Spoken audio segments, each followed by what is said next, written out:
Bonjour à tous, bienvenue dans ce nouveau numéro de notre podcast, le Talk by Let's Go Metz. Aujourd'hui, nous allons parler rugby avec un point sur la Coupe du Monde 2023. L'équipe de France affrontera l'Afrique du Sud en quart de finale, dimanche à 21h au Stade de France, après une phase de poule rondement menée. Pour en parler, j'invite notre expert maison de Let's Go Metz, Valentin Lachaud. Salut Valentin. Salut Arthur, salut Thomas. Et comme la diaspora Clermont-Ferrand ne cesse de s'étendre au pays de Morgane Parra, on accueille un petit nouveau sur l'antenne de Let's Go Metz, Thomas Palmier, qui est notamment chroniqueur sur France Bleu Pays d'Auvergne. Salut Thomas. C'est ça, salut messieurs, salut à tous. Salut. Bon, on va brièvement ou largement, c'est selon vos envies, évoquer les performances de l'équipe de France en poule. On va rappeler ce que l'équipe de France a fait dans cette poule A. Eh bien, les Bleus ont terminé premier de leur poule avec 18 points, devant la Nouvelle-Zélande, deuxième avec 15 points qualifiés. L'Italie, troisième avec 10 points, est éliminée, comme l'Uruguay, quatrième avec 5 points, et la Namibie, cinquième avec 0 points. Alors messieurs, comme ça, de manière globale, quel est votre avis sur les performances de l'équipe de France dans cette poule, Valentin? Moi, je suis satisfait de ce qu'a fait la France en poule, sauf pour un match, celui contre l'Uruguay. Je pense que ça avait plutôt bien commencé contre la Nouvelle-Zélande, où la France a réussi à poser ses bases de jeu et à être vachement conquérante, malgré la pression qui pouvait être celle d'un match d'ouverture. Ensuite, en voulant tourner contre l'Uruguay, ça a été un petit peu plus compliqué. Il y avait moins de repères, moins d'automatisme. Mais ensuite, tout est un petit peu revenu d'abord contre la Namibie, où là, c'était un festival offensif, j'ai envie de dire, malgré le petit couac, la blessure d'Antoine Dupont, avant de finir en beauté contre l'Italie par une solide victoire. Donc je suis plutôt satisfait, je pense que la France a réussi à trouver ses repères, le collectif est pas mal, malgré ce petit couac contre l'Uruguay, mais je pense que c'est mieux que ce couac soit arrivé contre l'Uruguay plutôt que contre l'Italie, je pense. Thomas, malgré ce petit couac en début de tournoi, je suppose que tu es quand même satisfait de la phase de poule que l'équipe de France a livrée dans cette Coupe du Monde. Oui, bien sûr, globalement satisfait de ce qu'a fait l'équipe de France, on ne peut que l'être. Une victoire en ouverture poussive, mais c'est normal. Il y avait une pression assez incroyable sur les épaules des Français pour ce match d'ouverture. Une belle victoire face aux Néo-Zélandais qui nous a bien lancé derrière. Et alors, on a vu que évidemment la limite se situait peut-être sur la profondeur de cet effectif-là. On l'a vu face à l'Uruguay, une équipe joueuse, une équipe qui a mené dans ce match-là face au tricolore. Voilà, c'est peut-être un petit peu le petit bémol qu'on peut mettre sur cette phase de poule, qu'on peut noter notamment. Mais sinon, évidemment que c'est satisfaisant pour cette équipe de France. Globalement, dans le jeu, on n'avait pas besoin de se rassurer, contrairement à d'autres nations, on va peut-être y venir. Mais non, pour les Français, c'est plutôt satisfaisant, cohérent et plutôt dans la lignée de ce qu'on attendait. On finit le premier de la poule avec les Blacks. Donc, bien sûr que c'est très bien en vue de ces quarts finales notamment.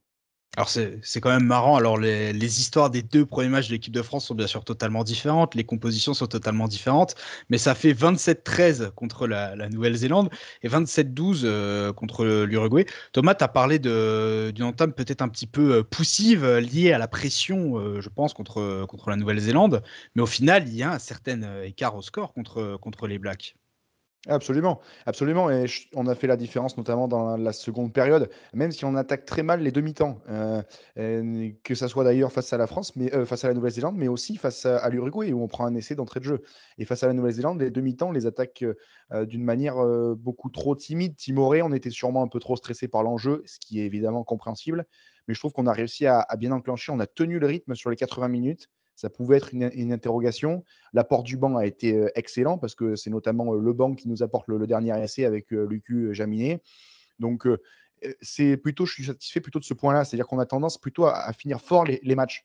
Et ça, c'est très satisfaisant, notamment en vue du match face au Box en quart de finale, où ça sera sûrement un match au couteau. Mais oui, le match face à la Nouvelle-Zélande, on a très mal commencé, mais on a parfaitement bien fini de ce côté-là.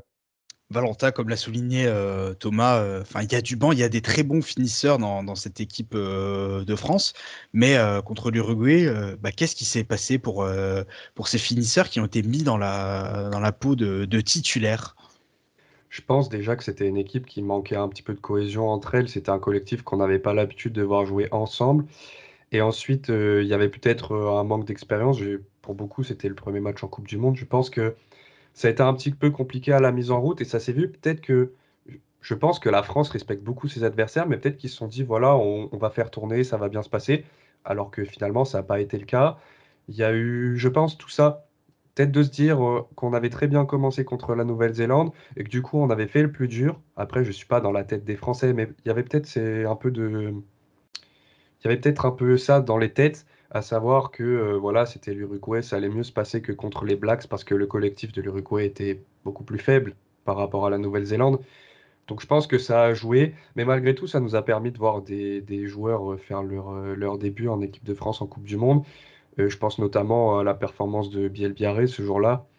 Donc il y avait un peu de tout, je pense, qui jouait. On y reviendra parce qu'on parlera des coups de cœur en fin d'émission. Alors très brièvement, on va évoquer ce carton contre la Namibie, victoire 96 à 0 de l'équipe de France. Thomas, est-ce que c'est véritablement sur ce match que les Français ont lancé leur Coupe du Monde avec un match plein de A à Z contre une adversité certes très modeste, mais que les Français ont respecté? Oui, on peut au moins leur mettre, au crédit qu'ils ont respecté les Namibiens, mais, on peut absolument, selon moi, rien tirer de ce match-là. Parce que, ces matchs-là et il y en a d'autres aussi dans cette coupe du monde, dans cette phase de poule, ils servent aussi à raconter de belles histoires sur les équipes qui sont présentes. Mais sportivement, on va dire sur le plan du jeu, on peut pas en tirer grand-chose. Je pense pas que non, on s'est lancé notre coupe du monde. Notre coupe du monde, on la lance le soir du 8 septembre, avec la victoire face à la Nouvelle-Zélande.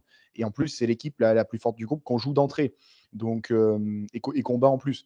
Mais non, je pense que c'était bien de se rassurer, de marquer, aussi de mettre en place des choses offensivement. Pour les Français, c'était aussi intéressant de ce côté-là. On a pu tester des choses. Défensivement, on n'avait pas trop à craindre, hein, c'est sûr. Les Namibiens ont quasiment pas eu le ballon.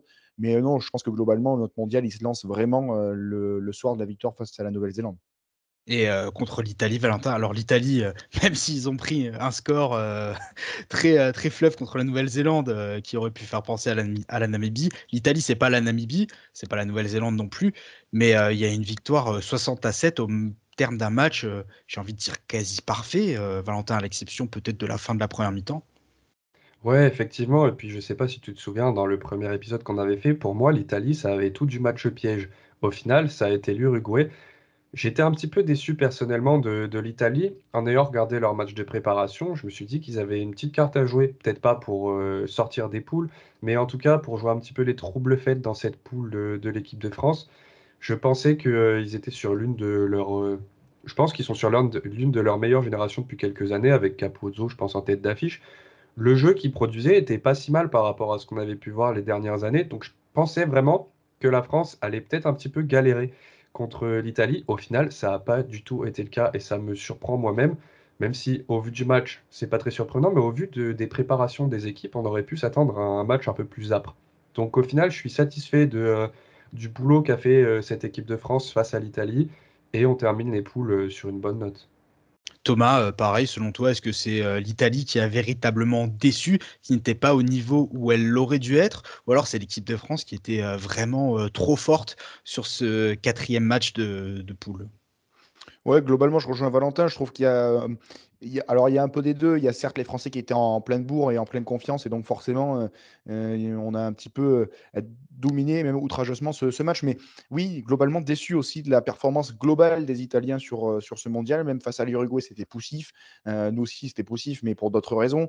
Mais oui, le déçu des Italiens. Alors on n'attendait pas bien sûr qu'ils tiennent les Blacks ou les Français sur 75 minutes ou 80 minutes, mais même face à aux Néo-Zélandais, je les ai trouvés vraiment très rapidement en fait, dépassés, et j'attendais qu'ils tiennent plus ces équipes-là sur plus longtemps. Ils font des progrès, on le voit depuis quelques mois, quelques années, notamment dans le tournoi à destination, qui est un peu la vitrine, bien sûr, pour eux, même si le rugby de club italien a un peu plus de mal. Mais au niveau international, allez, il y a des petits steps qui sont passés au fur et à mesure.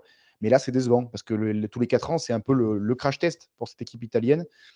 Et là, force est de constater que ça ne marche toujours pas, en tout cas pour eux. Et on espère que nos amis italiens vont réussir à progresser, parce que ça fait des années un petit peu qu'on les attend dans le tournoi de destination et qu'ils ont très souvent la cuillère de bois. Messieurs, on a évoqué les phases de poule. Maintenant, on va rentrer dans le vif du sujet parce que c'est bien gentil les poules. Mais là, c'est les quarts de finale qui approchent. Est-ce que l'équipe de France, elle est prête pour ces quarts de finale, Valentin? Oui, je pense que l'équipe de France, elle est prête, elle est montée aux puissances tout au long de cette phase de poule, comme bien d'autres équipes également, qui ne sont pas forcément sorties des poules. Je pense au Portugal, qui est aussi monté en puissance. Malheureusement, il ne sort pas des poules, mais la France, elle a suivi cette trajectoire-là. Elle a commencé fort, mais elle a réussi à entretenir cette dynamique.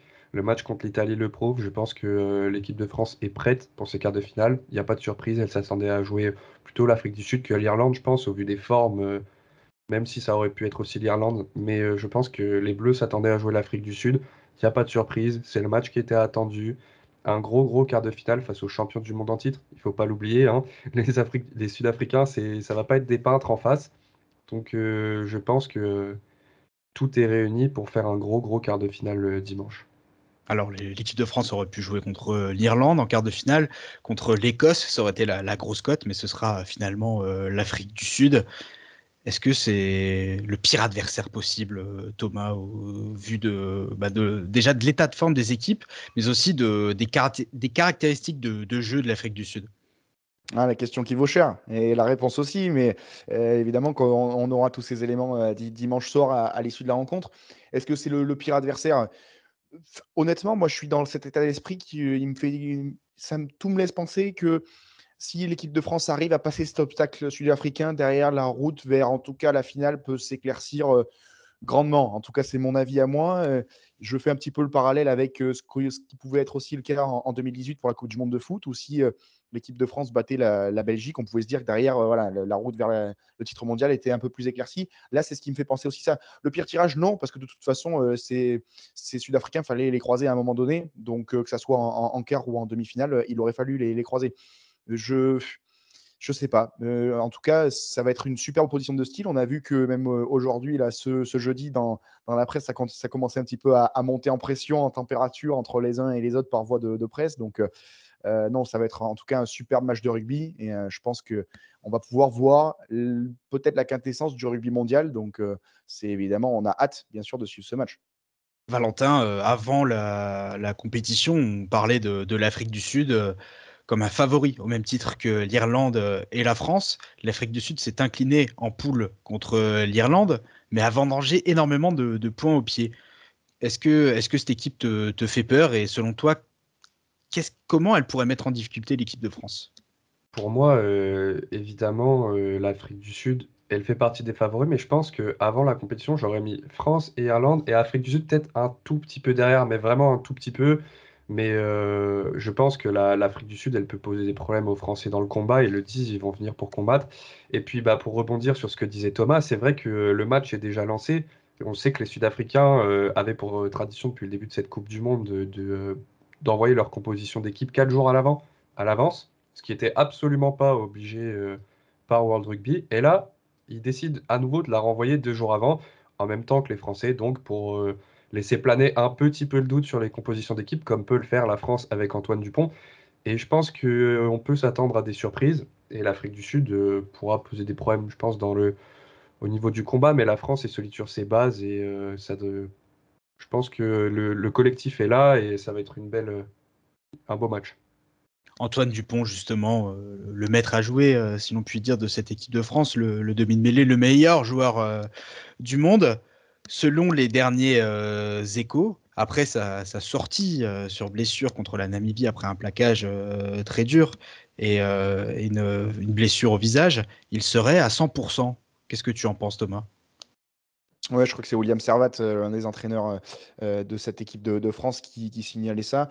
Alors à mon avis, il y a une part de com aussi. Je pense pas qu'il puisse être à 100 Antoine Dupont, une blessure comme ça, on a vu, bah, évidemment, des anciens joueurs ou des joueurs actuels qui ont eu ce type de blessure. Ça met plusieurs semaines à se résorber entièrement et même derrière, il peut avoir des séquelles sur le reste de la carrière et de la vie, en tout cas. Donc, à 100 je pense pas, mais je pense qu'Antoine Dupont a tout fait, ce qui était en son pouvoir pour être prêt pour ce match-là, qui est le match peut-être, en tout cas au moment où on se parle, peut-être un des matchs les plus importants de sa carrière, puisqu'un quart de finale de Coupe du monde à domicile face aux champions du monde en titre, pas grand-chose qui peut exciter, en tout cas qui peut motiver plus un joueur comme Antoine Dupont. Donc, à mon avis, il a tout mis en ordre pour essayer de jouer ce match-là, quitte peut-être à avoir après coup, après la compétition, quelques séquelles. Mais en tout cas, voilà, je pense que, l'envie était plus que présente et rater ce match-là aurait été impossible pour lui. Alors après, la question va être: est-ce qu'on l'aligne d'entrée? Est-ce qu'on le fait rentrer en impact player, on va dire en facteur X, en cours de la seconde période? Ça, on va voir ce que va trancher le staff de Fabien Galtier. Bon, messieurs, j'ai repris mon diplôme de médecin. Antoine Dupont, il souffre très exactement d'une fracture maxillo-zygomatique. Alors, c'est au niveau ici du de la visage, pommette. exactement. On se dit, Thomas, que bah, si Antoine Dupont joue, certes, ce n'est peut-être pas sans danger, mais s'il a le feu vert des médecins, c'est qu'il est en totale capacité de jouer ce quart de finale contre l'Afrique du Sud. Ah non, bien sûr. Bien sûr, le feu vert médical indique, évidemment, qu'Antoine Dupont est apte, en plus, à jouer un match de ce niveau-là. Parce qu'être, apte à jouer un match de rugby, c'est quelque chose, mais là, c'est un match, de rugby de très haute intensité, de très haut niveau. Donc, évidemment qu'il y a dû avoir des contrôles, il y a dû avoir des tests, il y a dû avoir, ouais, pas mal d'éléments qui ont fait dire au staff médical que c'était, possible et que le feu vert était possible pour Antoine Dupont. Après, est-ce qu'il sera à 100 de ses capacités? Ça, c'est une autre question. En tout cas, on peut parier sans trop se mouiller que les Sud-Africains vont probablement cibler Antoine Dupont. On sait à quel type de match on doit s'attendre. Un match dur dans l'intensité, une grosse bataille dans les rucks, une conquête aussi qui sera très importante parce qu'on sait les Sud-Africains très solides dans ce point-là, dans ce secteur de jeu-là. Ouais, on va voir, mais j'ai pas de doute sur le fait qu'Antoine Dupont puisse répondre présent. On le sent un petit peu, non pas timide, mais on le sent un petit peu en dedans quand même depuis le début de cette Coupe du Monde. Alors, on parle quand même d'Antoine Dupont, donc évidemment, on est beaucoup plus strict, beaucoup plus dur avec lui, mais ça reste un joueur absolument exceptionnel. Et quand on dit qu'il fait des matchs moyens, ce sont des matchs comparés à d'autres joueurs qui sont très très bons. Donc voilà, bien sûr, à mettre en perspective. Mais bon, on espère qu'il sera, en tout cas, peut-être pas à 100%, mais au maximum de ses possibilités. Valentin, enfin, il y a une équipe de France avec et une équipe de France sans Antoine Dupont, ne serait-ce que pour l'adversaire. Il instaure une certaine peur chez les équipes qui affrontent l'équipe de France. Certaines se prêtent même à faire des plans anti-Antoine Dupont. Oui, et puis il y a qu'à voir, là, dans l'avant-match, avant l'Afrique du Sud, tout le monde ne parle que de lui. Est-ce qu'il sera titulaire? Est-ce qu'il sera pas titulaire? C'est une façon aussi de mettre un certain mystère sur la rencontre. Donc déjà, quand on voit ça, on voit tout de suite l'importance qu'a un joueur comme Dupont. Et puis je rejoins un peu ce que je disais tout à l'heure, c'est un formidable créateur de jeu. C'est ce que disait aussi Thomas, un facteur X qui est capable de faire basculer une rencontre du bon côté quand c'est un petit peu cadenassé d'une passe au pied très précise ou d'une action à laquelle on s'y attendait pas, parce que c'est un joueur qui a une intelligence de jeu qui est phénoménale. Donc oui, je pense que, il y a une équipe de France avec ou sans Dupont. L'équipe de France sans Dupont est loin d'être mauvaise, mais celle avec Dupont est franchement exceptionnelle. On est bien d'accord. Messieurs, on va y revenir sur ces quarts de finale de la Coupe du Monde de manière plus détaillée en fin d'émission. On va d'abord faire un bilan des autres poules. D'abord, la poule B. Alors, on en a parlé, l'Irlande a terminé premier avec 19 points. Devant l'Afrique du Sud, deuxième avec 15 points. L'Écosse est éliminée troisième avec 10 points, si je ne dis pas de bêtises. Les Tonga sont quatrième avec 5 points et la Roumanie, cinquième avec 0 points. Hiérarchie respectée dans cette poule, messieurs. Oui, je Ouais, pense, sans problème. Je pense qu'on s'attendait peut-être à voir l'Écosse faire un petit peu mieux, mais ça a été compliqué pour eux. Puis ensuite, les Tonga, quatrième, c'est logique parce qu'ils ont gagné leur match contre la Roumanie. C'est anecdotique la quatrième place entre les Tonga et la Roumanie, puisque c'était deux équipes qui avaient une seule opportunité de prendre des points, c'était l'une contre l'autre. Donc oui, hiérarchie respectée. Thomas, t'es peut-être déçu par l'Écosse qui j'ai l'impression, n'a jamais trop fait douter l'Irlande et l'Afrique du Sud, même s'ils avaient le statut d'outsider. bah, oui, moi je suis vraiment déçu par cette équipe, écossaise. Alors, c'est un peu paradoxal parce que j'ai eu la chance du coup de les voir, au stade face à la Roumanie, lors de leur match, de poule, à Lille et je les avais trouvés vraiment flamboyants. Alors bien sûr, c'est aussi à en mettre en perspective avec, bah, cette équipe de Roumanie qui a des difficultés et qui n'est pas au niveau de l'équipe d'Écosse. Mais, offensivement, je les avais trouvés, particulièrement quand même, sereins dans ce qu'ils proposaient avec de la variété dans l'animation, offensive. Défensivement, on les avait pas trop vus, mais et du coup, c'est ce qui a pêché, ce qui a fait que contre l'Irlande, c'était compliqué. Mais justement, ce match face aux Irlandais, déçu en fait, déçu de l'opposition qu'ils ont proposée, déçu du manque de réaction, du manque de ressources de cette équipe-là. Ça reste une équipe qui est capable sur un match de perturber une équipe comme l'Irlande, même si l'Irlande reste la première nation mondiale. Mais ouais, un peu déçu quand même de l'Écosse, malgré tout, sur cette phase de poule. Alors dans la poule C, une autre équipe des îles britanniques, le Pays de Galles, a terminé premier avec 19 points. Les Fidji, c'est la grosse surprise du chef, deuxième avec 11 points, même s'ils se sont fait peur à la fin des poules. L'Australie, ça c'est la grosse déception du mondial, est éliminé, troisième avec 11 points. Le Portugal, quatrième avec 6 points. Et la Géorgie, cinquième avec 3 points. Alors Georges Mikotadze n'a pas joué, bien évidemment, car il n'est pas joueur de rugby. Mais messieurs, dans cette poule, c'est les Fidji, la belle surprise, Valentin. Ouais, c'est les Fidji, la belle surprise. Alors, cette poule, je pense, c'est celle qui était la plus sympa à regarder au niveau des classements. Ça a un peu bougé, il y avait encore un peu de suspense. Le Pays de Galles, c'est pas une surprise, ils avaient un très beau jeu et tout. Ensuite, vraiment déçu par l'Australie, mais je pense que bon, ils sont sur une génération, peut-être ça a été un petit peu compliqué. Voilà, je pense qu'on attendait quand même que l'Australie passe les poules. C'est pas le cas. Je suis super content pour les Fidji qui montrent que c'est une petite nation qui grandit petit à petit au fur et à mesure des années. Ils montrent que voilà, il y a des chances à saisir aussi pour les petits face aux gros cadors du rugby mondial. Et puis n'oublions pas le Portugal qui a fait l'exploit de faire tomber les Fidji à la dernière journée. C'est génial pour eux parce que c'est pareil, ils sont montés en puissance au fur et à mesure des matchs de poule et ils sortent la tête très haute avec une victoire référence pour eux. On le voit, ils sont rentrés dans leur pays acclamés à l'aéroport. J'espère que ça va déclencher un petit élan au Portugal pour développer le rugby et que ça donnera des idées à World Rugby pour développer un peu plus le rugby de seconde zone en Europe. Ouais, on sait que les Fidji, hein, comme leurs voisins, j'ai envie de dire, des îles Pacifiques, ça joue très fort au rugby. Les Fidji, c'est peut-être l'équipe qui a fait le plus de beaux parcours en Coupe du Monde. Thomas, t'es quand même, je sais pas, peut-être déçu que cette équipe fidjienne ait perdu contre le Portugal parce qu'ils ont failli se faire éliminer pour très peu alors qu'ils avaient fait un exploit contre l'Australie. Ouais, mais je pense que c'est justement le fait d'avoir une marge, qui a fait que les Fidjiens étaient un peu plus tranquilles dans la gestion. On l'a vu notamment dans la rotation, À la fidjienne. à la Fidjienne, exactement, exactement, sur la fin de match. Mais moi, j'ai adoré cette poule et je rejoins ce que disait Valentin. J'ai adoré cette poule C parce qu'on a vu de super matchs. Je me rappelle notamment, je crois, le premier match de la poule, le Fidji-Pays de Galles, où les Fidjiens, tiennent les Gallois jusqu'au bout. Ils ont une relance de 80 mètres et ils font un en avant dans les 22 alors qu'ils pouvaient gagner le match. C'était absolument magnifique. La victoire face à l'Australie aussi, où on a vu une équipe fidjienne sous un nouveau jour. En fait, ce qu'on ne voyait pas depuis plusieurs mois, plusieurs années, c'est une équipe fidjienne qui la joue un peu à l'européenne, c'est-à-dire en gestion, très fort dans les rucks, une conquête très propre, une défense de fer, appliquée. C'était propre ce qu'ils ont fait. On sentait qu'il y avait un vrai système de jeu. C'est moins la folie fidjienne que l'on peut voir, un petit peu des oublis défensifs assez grossiers. Non, là, face à l'Australie et sur toute cette phase de poule, on a vraiment vu une équipe fidjienne progresser, monter d'un niveau, monter d'un cran. Et c'est absolument logique qu'ils éliminent l'Australie de Eddie Jones. Donc, non, franchement, pas déçu des Fidji. Je trouve qu'ils ont fait leur match, à mon avis, face au Portugal. Je pense qu'ils pensaient déjà un petit peu aux quarts de finale. Et j'ai hâte de les voir. J'ai hâte de les voir sur les quarts de finale. Ça peut proposer une belle opposition. Effectivement. Bon, Valentin, tu vas enfiler ton costume de médecin pour essayer de nous livrer un diagnostic. Qu'est-ce qu'il arrive aux patients Australie, là, éliminés dans cette phase de poule de la Coupe du Monde 2023?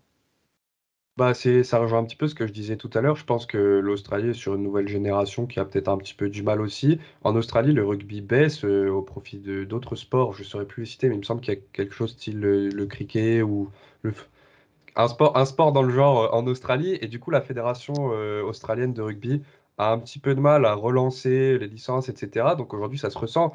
Les grands Australiens qu'on a connus dans les années passées sont partis et aujourd'hui, la jeune génération a du mal. Et ça se voit aujourd'hui, ils le payent cash. Ok, ok. On n'en a presque pas parlé. C'est presque révélateur de leur phase de poule. Thomas, ce Pays de Galles a terminé premier avec 19 points, mais j'ai l'impression qu'on ne les cite quasiment jamais dans les favoris au titre à la fin. Et pourtant, ben, ils vont être redoutables sur la suite de la compétition. Et oui, les Gallois, toujours un petit peu incognito, un peu en dessous des radars, comme en 2019, on les avait pas vus venir, on a pris une claque contre eux en quart de finale. Et oui, ils font pas de bruit, hein. Ils font pas de bruit, ces Gallois, mais à chaque fois, ils sont au rendez-vous, malgré tout. Là, ils vont avoir quand même une opposition assez abordable, hein, on va pas se le cacher, face aux Argentins, quand on voit les autres quarts de finale notamment. Donc oui, bien sûr. Alors, dans le jeu, ça reste du jeu à la galloise, hein. C'est pas forcément ce qu'il y a de plus flamboyant, mais c'est 4 victoires et c'est premier de la poule, tout simplement. Dans une poule qui était aussi, elle aussi, abordable avec un tirage au sort, mais peut-être qu'on va en reparler, mais qui était quand même absolument scandaleux dans sa temporalité, notamment de ses phases de poule. Mais bon, malgré tout, les Gallois qui ont fait plus que le boulot et qui terminent premiers, qui ont même pu gérer sur les dernières rencontres, la dernière notamment. Donc, ouais, les Gallois toujours fidèles au rendez-vous. On va peut-être en reparler, hein, si vous avez des coups de cœur et des coups de gueule, notamment sur le tirage au sort. On va parler de la poule D. Alors là, c'est l'Angleterre qui a dominé cette poule D, premier avec 18 points. L'Argentine s'est qualifiée, deuxième avec 14 points. Le Japon, troisième avec 9 points, manque de peu la qualification. Les Samoa, quatrième avec 7 points. Et enfin, le Chili, cinquième avec 0 points. Valentin, c'est logique de retrouver l'Angleterre là. Eux aussi, on les a pas trop entendus. Ils sont peut-être un peu en retrait des gros favoris de la Coupe du Monde, mais ils sont toujours là, les Anglais. Ouais, après, moi, je suis pas fan du jeu qu'a produit les Anglais durant cette Coupe du Monde. Comme Thomas, j'ai eu la chance de les voir au stade samedi dernier à Lille contre les Samoa. Et ils ont vraiment arraché la victoire à la dernière, enfin, dans les 10 dernières minutes face à des Samoa qui avaient fait un super match, qui avaient été conquérants, plein d'initiatives, qui se sont vus refuser 2 essais, si je ne me trompe pas. Donc voilà, l'Angleterre assume son statut, elle est là, elle est à la première place, mais j'ai pas été bien satisfait par rapport au jeu qui a été produit, et c'est peut-être la limite que je leur mettrai pour la suite de ce mondial. Par exemple, pour le match contre l'Argentine, il me semble qu'ils gagnent que avec des coups de pied, avec pas un seul essai marqué. Donc ça, c'est vraiment révélateur du jeu anglais qui finalement n'est pas bon. Ils sont pas bons en attaque. Clairement, je les ai pas trouvés samedi quand je les ai vus dans les derniers mètres. C'est pas bon du tout. Et finalement, ils gagnent avec leur jeu au pied. Vraiment déçu. J'aurais aimé aussi que le Japon joue sa carte et j'ai trouvé par exemple le Japon plus sympa à regarder que l'Angleterre. Donc bon, l'Angleterre est bien là où elle est par rapport à son rang et son statut, et au vu du jeu produit, elle mérite peut-être pas forcément sa place. Peut-être aurais-tu acheté un maillot du Japon s'il s'était qualifié, Valentin. Thomas, Oui. ce match entre l'Angleterre et l'Argentine, c'était le premier match de cette poule D pour les deux formations. Alors l'Angleterre s'en est sortie, mais l'Argentine a été quand même plutôt décevante. Ouais, après l'Argentine qui a évolué pendant de mémoire les 2 tiers du match, je crois, à 14 après une exclusion précoce. Malgré tout, les Anglais qui, je rejoins absolument Valentin de ce côté-là, ont été, décevants. Il y a eu les 3 drops, hockey de George Ford, hockey, 26 points de mémoire au pied, mais sinon c'était décevant pour les Anglais. Mais oui, pour les Argentins, voilà, sur le match contre l'Argentine, malheureusement, en coupe du monde, en général, une exclusion, ça ne pardonne pas. Derrière, les Argentins se sont plutôt bien rattrapés. J'ai bien aimé leur match face au Japon, leur dernier match là, à Nantes, le week-end dernier de mémoire. Un super match, un des meilleurs matchs, je trouve, de cette coupe du monde. Un beau chassé-croisé avec les Japonais et j'ai apprécié leur caractère et leur capacité à se buter un petit peu et à revenir tout le temps au score et à repasser devant les Japonais. Donc, bon, on a l'habitude hein, face à une équipe argentine qui lâche en général pas grand-chose, qui n'offre pas grand-chose à son adversaire. Donc, ouais, non, sur le match de l'Angleterre, pas forcément de regret. Mais bon, pour le coup, c'est le match qui a décidé du sort de cette poule. Donc, pour eux, ils peuvent être un peu déçus de ce côté-là. Valentin, effectivement, comme le disait Thomas, entame délicate de l'Argentine, mais les Pumas se sont bien repris sur cette fin de poule et sont montés en puissance. Ouais, c'est ça, comme beaucoup d'équipes, au final, leur place, elle n'est pas imméritée, je rejoins ce que disait Thomas. Mais j'aurais bien voulu voir dans cette poule D une petite surprise. Le jeu des Samoa était sympa aussi à regarder. Bon, je pense pas qu'ils auraient pu passer, mais je pense vraiment que le Japon avait sa carte à jouer, mais au final, la hiérarchie est respectée dans cette poule D et la place de l'Argentine. Et comme l'Angleterre, l'Argentine est à sa place au vu des dernières années. Sur le papier, cette poule D, elle était quand même assez homogène, peut-être même plus que la poule C, qui a réservé son lot de surprises. Thomas, toi, t'en as pensé quoi de la Coupe du Monde des Japonais et des Samoans? Beh, les Samoans, oui, c'est ça, c'est absolument ce qu'on disait, c'est qu'ils auraient mérité quand même cette petite victoire face, aux Anglais parce que c'est pareil de mémoire à la fin de match, c'est un peu comme le Fidji-Pays de Galles, c'est-à-dire qu'ils ont un ballon de la gagne, qui relance, depuis leur 22 et qui finit dans les 22 anglais et pareil, ils peuvent gagner de ce côté-là. Les Samoans, bah, pour le coup, c'est pareil, ce sont des nations, dont on ne peut pas attendre, monts et merveilles, tous les 4 ans. On se dit, c'est pourquoi pas eux qui peuvent créer la sensation, mais après ils se heurtent, aussi au niveau, aux infrastructures, au développement de nations beaucoup plus importantes, qui mettent beaucoup plus de moyens, forcément, qui ont des bassins de joueurs, des viviers beaucoup plus importants. C'est sûr que de ce côté-là, c'est compliqué pour les Samoans. Les Japonais, j'ai bien aimé. Je trouve que dans leur lignée de leur mondial 2019, où ils avaient notamment réussi à faire quelques coups, c'est bien. Ça montre qu'il y a une certaine continuité dans ce qu'ils proposent. C'était pas seulement un coup avec la Coupe du Monde à domicile, où ok, ça peut être un petit peu un épiphénomène. Non, je trouve que c'est dans la continuité de ce qu'ils faisaient. Et c'est bien. Et je pense que c'est de bon augure pour la suite. Et ça peut aussi, c'est en écho à ce que disait Valentin tout à l'heure, si ça peut développer aussi le rugby dans cette région-là et dans d'autres territoires que l'Europe et notamment l'hémisphère sud, ça peut être pas mal. Et je trouve que ça peut être intéressant. En plus, c'est un autre style de jeu. C'est une autre manière de voir le rugby. C'est une autre approche technique, tactique. Donc, bon, c'est intéressant, même pour nous, spectateurs, de voir ce rugby-là qui est déployé. Dans le concert des nations que j'appellerais émergentes, hein, si ce n'est les îles Pacifiques, qui historiquement sont quand même des bons pays de rugby, même si beaucoup de jeunes talents vont vers l'Europe très jeunes, c'est peut-être le Japon qui a sa carte à jouer pour aller bousculer la hiérarchie du rugby mondial dans les années à venir, Valentin. Ouais, le Japon, les Fidji, moi je les mettrais un petit peu dans le même lot. Les Fidji sont, il me semble, si je dis pas de bêtises, ils sont en passe peut-être de rejoindre le tournoi avec l'Afrique du Sud, l'Australie, la Nouvelle-Zélande et l'Argentine. En tout cas, ce sera en discussion. Donc ce serait pas mal pour la fédération fidjienne de rejoindre un tournoi comme celui-ci. Ça va incontestablement les faire progresser. Pourquoi pas peut-être, c'est peut-être un peu compliqué géographiquement d'ajouter à ça le Japon. Ça leur fait aussi un 6 nations de leur côté pour travailler ensemble et tout, progresser, créer un cercle vertueux. Mais j'aimerais quand même bien qu'un jour on essaye de réorganiser un peu ces compétitions et qu'on laisse leur place aux petites nations. Parce que les nations émergentes, si elles jouent tout le temps entre elles, au bout d'un moment, elles vont toujours se heurter au même problème. C'est-à-dire que peut-être que, je pense notamment au Portugal qui progresse, peut-être qu'un jour il va arriver à la première place du rugby Europe et puis au bout d'un moment, on peut plus progresser. On a atteint les limites et je pense que c'est le problème pour ces nations émergentes. Il va falloir réorganiser ça si un jour on veut plus de compétitivité. Oui, je pense que tu seras d'accord avec Valentin, Thomas, essayer de faire en sorte que les petites nations affrontent plus souvent les grosses nations pour progresser tout simplement.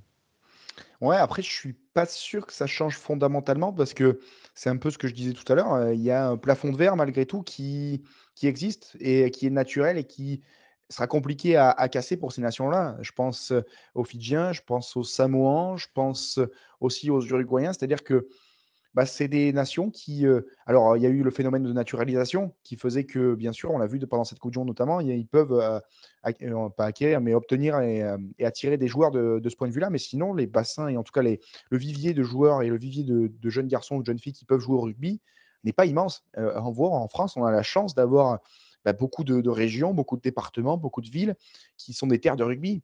Et dans d'autres nations, en Irlande pareil, en Écosse pareil, en Nouvelle-Zélande, j'en parle même pas. Mais ce sont des pays et des nations qui mettent pas forcément peut-être l'accent sur le rugby, que ce soit en termes de moyens, en termes de pratique, en termes de licenciés, en termes de développement. Donc aussi, c'est toute une économie, c'est tout un système à aller voir. Mais bien sûr que ça peut être un pas de jouer face à d'autres nations beaucoup plus fortes, beaucoup plus développées. Mais je pense que c'est pas la seule option pour ces nations-là, à mon avis. Hmm. Eh bien, on verra ça peut-être pour la suite du rugby circus, pour reprendre une expression chère à Stéphane Guy.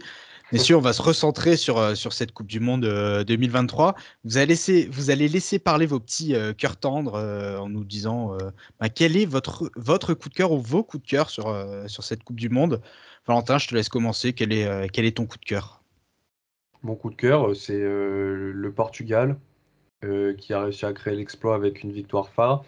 Je pourrais également mettre le Chili. J'ai beaucoup aimé regarder le Chili, voir leur bonheur finalement d'être présent dans une Coupe du Monde. Et du coup, j'ajoute à ça les supporters qui sont venus en nombre. On a vu des scènes avec des Chiliens qui chantaient et tout, qui partageaient un chant, les yeux d'Émilie, avec d'autres supporters adverses.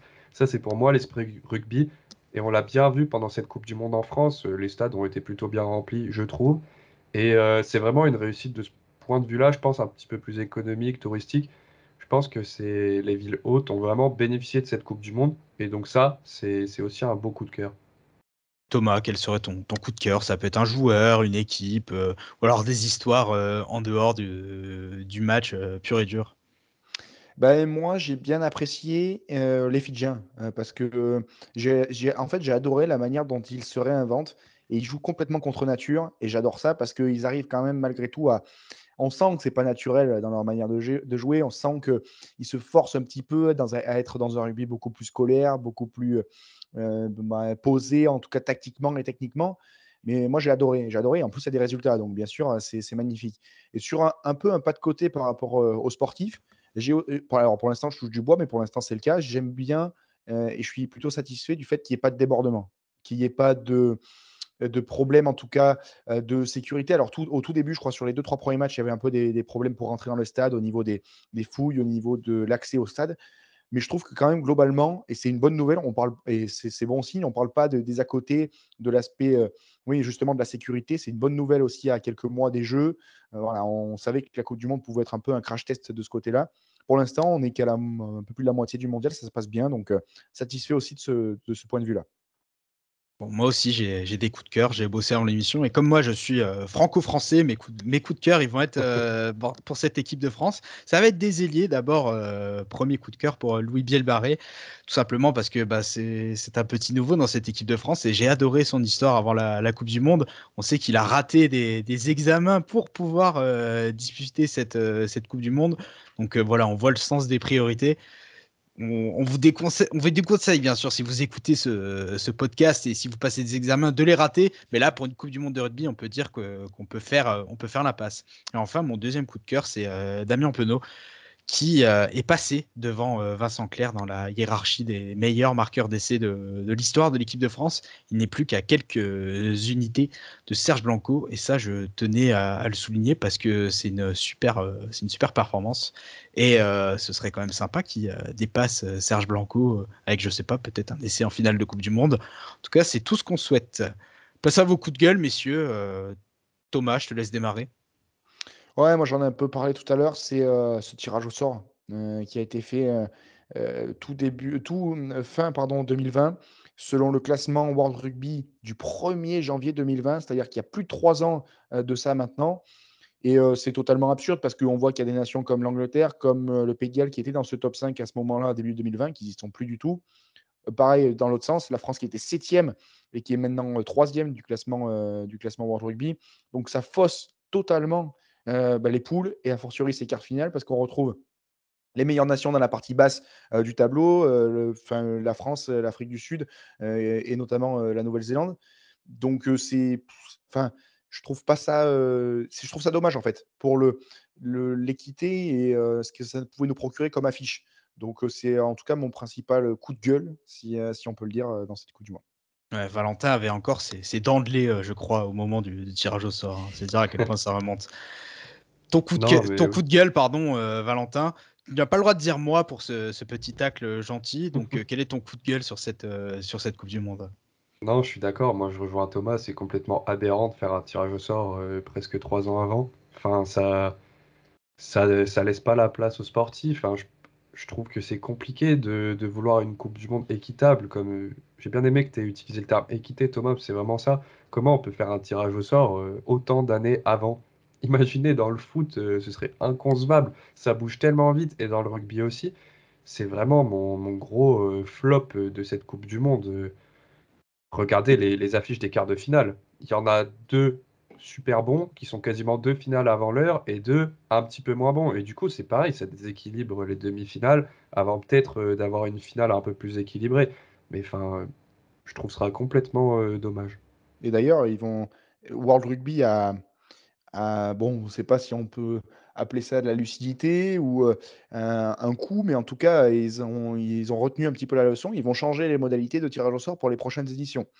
Donc au moins, ils ont cette faculté de reconnaître leur erreur et ça va être changé pour les prochaines années. Alors probablement un tirage qui va être plus proche de la compétition et beaucoup moins éloigné pour que ça respecte en fait la dynamique des équipes. On voit l'Angleterre qui donc est favorisée par ce tirage au sort parce qu'en 2020, l'Angleterre était une équipe en pleine bourre et en 3 ans, ça a complètement changé. Mais c'était une équipe en pleine bourre. Nous, on était en 2020.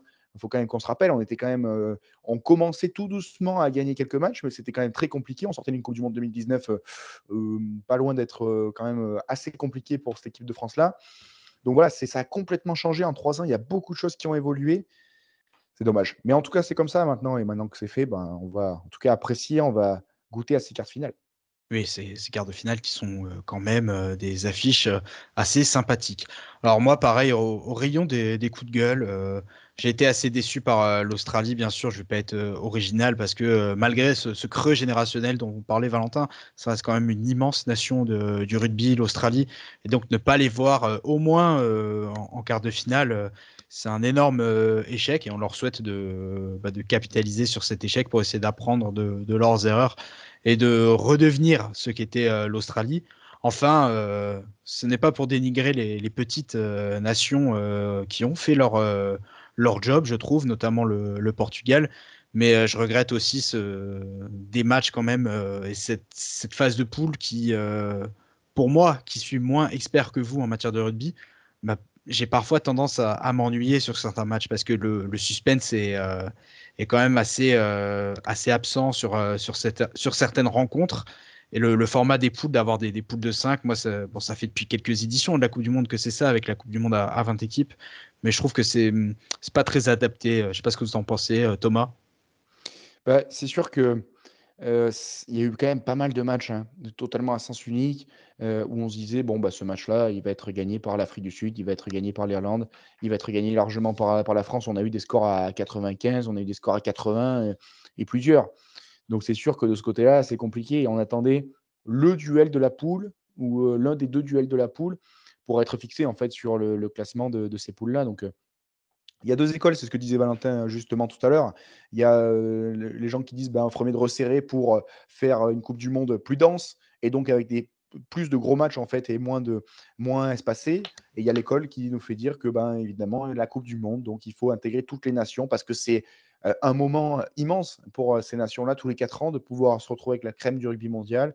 Les supporters se déplacent, c'est, des moments qui vont rester gravés à jamais pour ces joueurs-là, donc, il y a 2 façons de le voir. Valentin, la Coupe du Monde va potentiellement passer bientôt à 24 équipes. Est-ce que ce serait pas alors, on se dit qu'il y a beaucoup de matchs qui sont déjà sans suspense, mais est-ce que ce serait pas une carotte pour les petites équipes et la possibilité d'avoir plus de matchs serrés avec plus de petites équipes entre elles? Ouais, je pense qu'on gardera ce problème entre les grandes nations et les petites nations, mais ça peut permettre à d'autres, comme j'en parlais tout à l'heure, de rejoindre éventuellement un cercle vertueux, de progresser. Ça peut passer par ces compétitions, mais je rejoins Thomas. C'est vrai que cette Coupe du Monde, elle est archi longue. Cette phase de poule, elle était très, très, très, très longue, avec parfois 2 semaines entre des matchs. Enfin, c'est arrivé à chaque fois. Pareil, ou même des équipes du coup qui commencent leur Coupe du Monde plus tard. On l'a vu, l'Uruguay jouait son premier match quand nous, on jouait le deuxième contre eux. Donc c'est compliqué, ça peut peut-être casser. À la fois, ça peut permettre de faire tourner et de régénérer les batteries, mais ça peut aussi couper une dynamique. Donc ouais, enfin, il faudrait surtout faire un format de pool un petit peu moins long ou de complètement réorganisé, quoi. Ouais, C'est mais je ça, pense moi. que c'est aussi dû au fait que, ben, pour un problème de logistique, les stades aussi sont pris par le foot, hein, pendant ce temps, et je pense que on le voit à Lyon notamment, il y avait 2 matchs, il y avait, la Nouvelle-Zélande et la France qui jouaient le lendemain et 2 jours après, je crois qu'il y avait Lyon qui recevait en Ligue 1, donc il faut et c'est il y avait le championnat de Ligue 1 il y a le championnat de Ligue 1 qui se poursuit en même temps, donc la logistique aussi, faut gérer ça, quoi. Je Et ce pense Ouais. même problème aussi à Marseille avec la messe ouais. du pape, un match de la France et un match de l'OM, le tout en moins de 10 jours. Et puis à Nice aussi, on voit que les matchs de la Coupe du Monde à Nice se sont tous déroulés, je crois, sur un laps de temps de 2 semaines. Ils ont eu 2 week-ends Ouais, c'est vrai. avec 2 matchs à chaque fois et terminé Nice. Donc ouais, il aurait peut-être fallu répartir différemment, mais c'est vrai que, comme le dit Thomas, il y a ce problème du foot, quoi. Peut-être que une phase de poule, alors quand ça va passer en 24 avec 6 poules de 4 équipes, vraiment passer de poules de 5 à des poules de 4, ce sera peut-être mieux. Mais ça, c'est une autre histoire. On va passer au pronostic de ces quarts de finale de la Coupe du Monde de rugby. Alors, on va démarrer par le premier quart de finale entre le Pays de Galles et l'Argentine. Thomas, ton pronostic? Ah, moi, je mets malgré tout les Gallois. Je mets malgré tout les Gallois parce que je pense que les Argentins vont arriver à ce qu'ils pouvaient faire de mieux là sur la phase de poule et je les vois un peu juste pour, passer en demi. Valentin? Pareil que Thomas, moi je vois plutôt les Gallois qui sont plus en place que les Argentins, et je pense que au vu des phases de poule de chacun, je vois les Gallois gagner. Ben moi, je vais pas être original. Je vais mettre aussi le Pays de Galles qui me semble au-dessus de l'Argentine en ce moment. Soccer. Ce deuxième quart de finale, je pense qu'il va diviser Irlande-Nouvelle-Zélande. C'est samedi à 21h. Thomas, ton pronostic? Et là, il porte à réflexion, il prête à réflexion ce match, mais je mets les Néo-Zélandais quand même. Je mets les Néo-Zélandais en Coupe du Monde. Ils n'ont pas dû se faire éliminer en quart de finale beaucoup de fois, hein. Donc malgré tout, je mets les Néo-Zélandais. Valentin? Ouais, moi, pour cette finale avant l'heure, je pense que les Irlandais ont une belle carte à jouer. Les Néo-Zélandais sont revenus forts sur la fin de leur phase de poule, mais je trouve les Irlandais vraiment cliniques dans leur jeu et je vois plutôt les Irlandais passer. Ça fait un partout, à toi de décider, Arthur. Hmm. Ben, vous savez, je vais faire tourner le. Je vais vous faire languir, je vais tourner autour du pot. C'est difficile de parier contre la Nouvelle-Zélande en Coupe du Monde sur un match coup près, quand on sait toute l'histoire de ce pays, de cette nation avec le mondial. Mais je vais donner mon pronostic en faveur de l'Irlande. Je vois vraiment les Irlandais. J'ai pas envie de dire créer la sensation ou l'exploit parce que l'Irlande, c'est peut-être la meilleure nation du monde en ce moment avec la France. Mais je les vois passer dans un match coup près. Troisième quart de finale maintenant entre l'Angleterre et les Fidji. Ce sera dimanche à 17h. Allez, on va changer l'ordre. Valentin, ton prono? Moi, j'aimerais bien. La raison me dit que c'est l'Angleterre qui va gagner, mais mon cœur aimerait que ce soit les Fidji qui gagnent. Bon, allez vous dépatouiller avec tout ça, mais j'espère que les Fidji auront leur carte à jouer dans ce quart de finale. Si c'est le cas, je les vois vainqueurs. Thomas? Et ouais, pareil, mon cœur de français me dit ne jamais pronostiquer les Anglais, mais force est de constater que moi, je sais pas, en fait, je vois bien les Anglais s'arrêter en demi-finale. Donc, je pense que pour les Fidjiens, ça peut passer, parce que, à mon avis, ils vont les amener dans un match vraiment couperé, vraiment dense, vraiment âpre. Alors, même si je disais tout à l'heure que les Fidjiens sont capables aussi d'entrer dans ce jeu-là, mais là, je pense que ça sera poussé à l'extrême avec la gestion des Anglais. Donc, je mets plutôt les hommes de Steve Borswick. Ouais, moi aussi, pareil que vous, les Fidjiens peuvent vraiment faire quelque chose et créer la sensation, parce que ce serait quand même une sensation d'éliminer l'Angleterre en quart de finale de Coupe du Monde pour cette nation qui est le Fidji. Mais je vois l'Angleterre au métier, à l'expérience, au terme d'un match qu'ils n'auront rendu pas très beau, si vous voyez ce que je veux dire. Et enfin, dernier quart de finale, mais non le moindre, celui qu'on attend tous, ce sera dimanche à 21h entre la France et l'Afrique du Sud.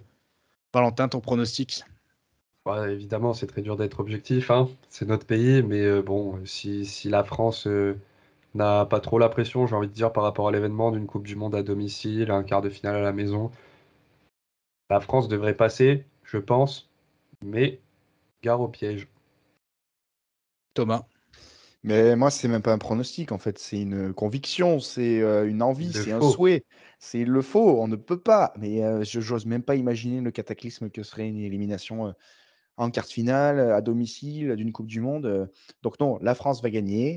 C'est une affirmation et c'est non, non, plus sérieusement, je je sais pas, c'est tellement compliqué à pronostiquer parce que les 2 équipes ont d'immenses qualités dans ce qu'elles savent faire, même si je trouve que les 2 équipes sont pas si éloignées dans le jeu qu'elles proposent. Mais allez, la France et j'ose espérer qu'il y aura 80 000 supporters et pas des spectateurs Mm, mm. dimanche soir et ça, je l'espère. J'y crois, mais je l'espère fortement que tout le monde sera derrière l'équipe de France et supporter.